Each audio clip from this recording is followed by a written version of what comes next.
But it's not perfect inside your home. Your kid could fall down the stairs or choke on a penny. So why do we think that your kids are fine when they're next to you, and then they're in danger, they're doomed if you let them outside?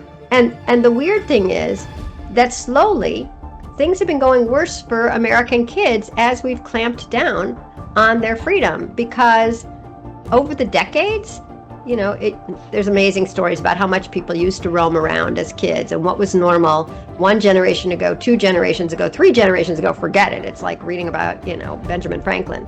But even a generation ago, 6-year-olds were walking to school and going to the store, and now it's just unheard of. But as that freedom has gone down, their anxiety and depression have been going up. One of the things he talks about is when kids organize themselves into a game, they're making it happen, they're compromising, they're yelling, and all of this develops what he calls an internal locus of control. Who's in control of you? You are. You figured out what you want to do, you're arguing for what you want. Oh, you don't get your way, but you deal with it. All of that builds this sense that I can handle things, I'm a person in full.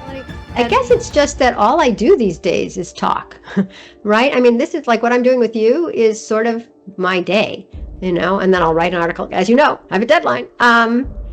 But really, the same thing that reporters have always done, which grows their mindset on a daily basis, is talk to somebody new, ask them a bunch of questions, go, wow, I didn't know about that, and then ask them some more. So for me, I read a lot of books, but I'd say the way I generally learn is just by talking to people and asking questions. And then I started and I stopped. It's like I learned so many amazing things every day, like just weird facts and stuff, that I started putting like what I learned today. But I stopped that, so maybe I should start that again. What I would say is, first of all, I'd sit on the ground with my knees like in a W, because that's how I always used to sit on the ground.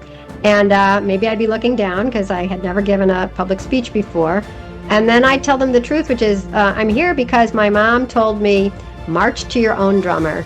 She just believed that I could do anything. I wasn't going to be sad or bad or unsuccessful just because I was a weirdo. I used to make sculptures out of toilet paper. I just did all sorts of strange things on my own. And that was the wind beneath my wings.